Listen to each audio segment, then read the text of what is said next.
오늘 함께 나눌 하나님의 말씀은 신명기 5장 16절에서 21절에까지 말씀입니다. 너무나도 잘 아는 10계명 중 제5계명부터 마지막인 10계명까지의 내용을 담고 있습니다. 제1계명부터 4계명까지가 하나님과 관련된 계명이라면 제5계명부터 10계명까지는 사람과 관련된 계명이라고 볼 수 있습니다. 하지만 이 1계명과 4계명 그리고 5계명부터 10계명까지는 독립적으로 존재하는 것이 아니라 매우 긴밀하게 연결되어 있습니다. 즉 하나님에 관한 계명과 사람에 관한 계명은 뗄래야 뗄 수 없는 관계라는 것입니다. 왜냐하면 오늘 우리가 살펴볼 사람과 관련된 계명들은 궁극적으로 이스라엘을 구원해 주신 하나님을 섬기는 구체적인 방법에 해당되기 때문입니다. 그리고 그 첫 번째 방법은 부모님을 공경하는 것입니다. 나는 내 하나님 여호와께서 명령한 대로 네 부모를 공경하라. 여기서 부모를 공경하는 것은 부모의 말에 순종하는 것을 뜻합니다. 신명기 21장 18절 이하를 보면 부모의 말에 순종하지 않는 한 아들이 등장합니다.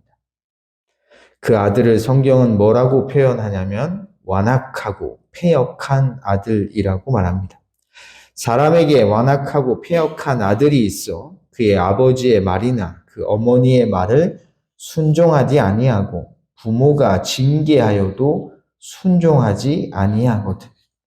이런 경우 그 부모가 그 아들을 데리고 성문 앞에 나가서 장로들에게 내 아들이 이렇게 패역합니다. 내 말을 듣지 않습니다. 라고 말하면 어떻게 하라고 나오냐면 그 성읍의 모든 사람들이 그를 돌로 쳐 죽이라고 나옵니다.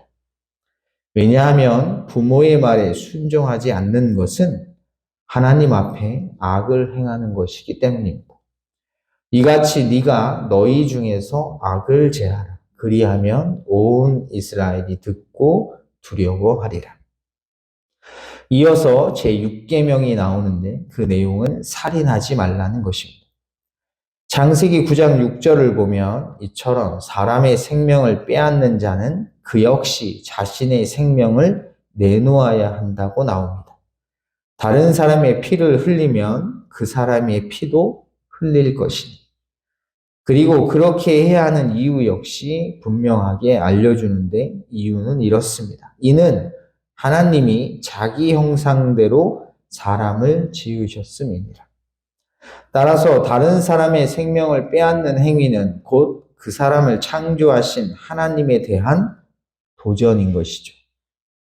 다음으로 간음을 금지하는 제7계명이 나옵니다.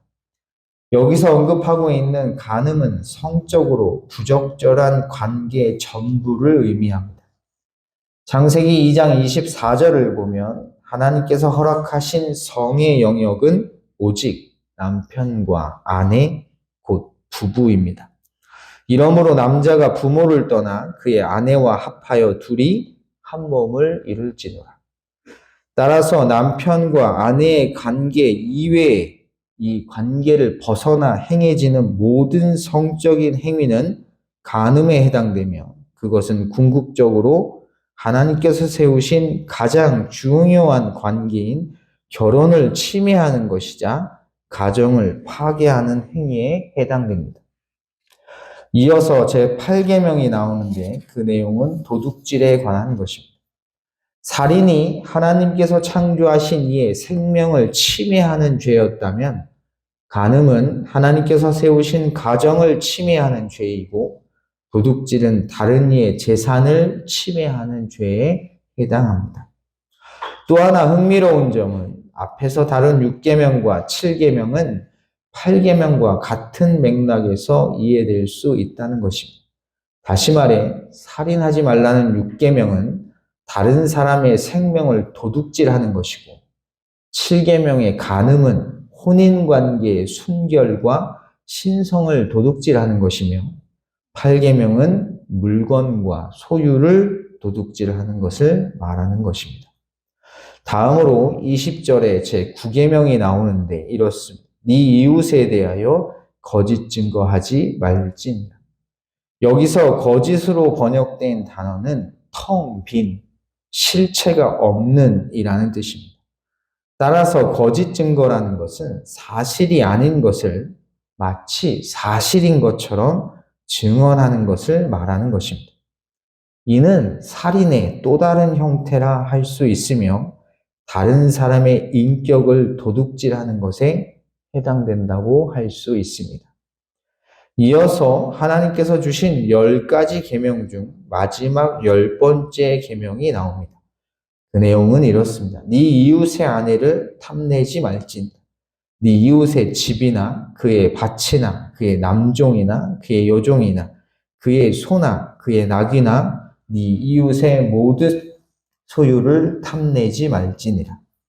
10번째 계명은 이웃의 아내, 그리고 이웃의 집과 밭, 그리고 종들과 가축들을 탐내지 말라는 것으로서 그 핵심은 이웃의 소유를 탐하지 말라는 것입니다. 어떻게 보면 제8계명인 도둑질하지 말라는 것과 동일한 것으로 보일 수 있지만 실질적으로 이 10번째 계명은 앞선 계명들과 분명한 차이점이 존재합니다. 그것은 바로 겉으로 드러나는 행위가 아니라 겉으로 드러나지 않는 속마음, 다름 아닌 인간이 가진 욕망과 탐심 그 자체를 다루고 있다는 것입니다. 때문에 이 10번째 계명은 6계명부터 9계명의 근본적인 원인에 대해 다루고 있다고 할 수 있습니다. 실제로 마태복음 5장 27절과 28절을 보면 예수님의 가르침에 이렇게 나옵니다.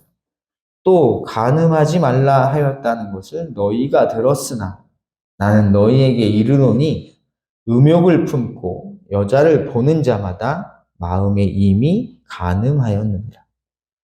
또한 요한일서에 보면 살인하는 것에 대해 나오는데 실제로 사람을 죽이지 않았더라도 형제를 미워하기만 해도 뭐라고 나오죠? 살인이라고 나옵니다. 간음은 실질적으로 남의 아내를 취한 결과입니다.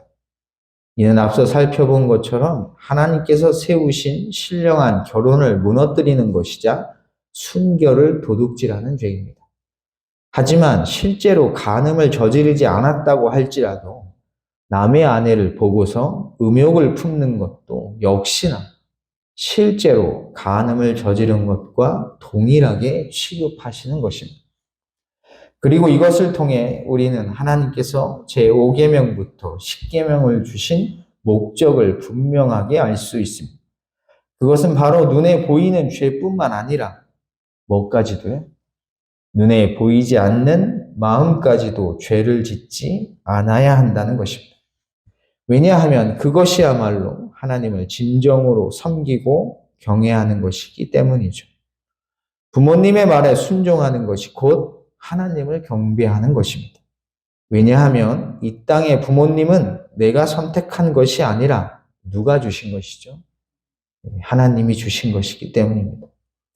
또한 다른 사람의 생명을 귀히 여기고 인격을 존중하며 그의 소유를 인정하는 것이 하나님을 섬기는 것입니다. 왜냐하면 모든 사람은 하나님의 형상과 모양을 따라 지음을 받았기 때문입니다. 뿐만 아니라 부부의 관계를 거룩하게 여기며 가정을 지키는 것 역시 하나님을 섬기는 방법입니다. 왜냐하면 부부 역시 누가 맺어주신 것이죠? 하나님이 맺어주셨고 그로 인하여 세우신 가정 역시 하나님이 세우신 신령한 제도이기 때문입니다. 따라서 하나님을 섬기며 경외하는 것은 우리의 삶을 벗어나지 않습니다. 교회에 와서 아무리 예배를 잘 드리고 종교적인 행위를 잘한다 할지라도 우리의 삶이 하나님과의 관계에서 멀어져 있다면 그것은 하나님을 섬기는 것이 아닌 것이죠. 이 말을 바꿔 말하면 우리가 살아가는 삶 속에서 하나님께서 정해주신 경계를 넘어가지 않고 하나님께서 세우신 창조의 질서 안에 머무르는 것이 하나님을 섬기는 방법이라는 것입니다. 그것이 바로 제5계명부터 10계명의 내용인 것이죠. 이 사실을 꼭 기억하셔서 하나님께서 창조하신 이 세상 속에서 하나님께서 우리에게, 나에게 허락하신 삶의 자리와 위치에서 여러분은 부모도 되고 아내도 되고 아버지도 되며 여러분 삶의 자리에서 여러분 앞에 붙은 수많은 직위와 직분들이 있을 것입니다. 그것을 잘 수행하는 것이야말로 하나님을 잘 섬기는 방법인 것입니다. 이것을 꼭 기억하셔서 하나님이 세우신 질서에 순종하며 살아가시기를 주님의 이름으로 간절히 축복합니다. 기도하겠습니다.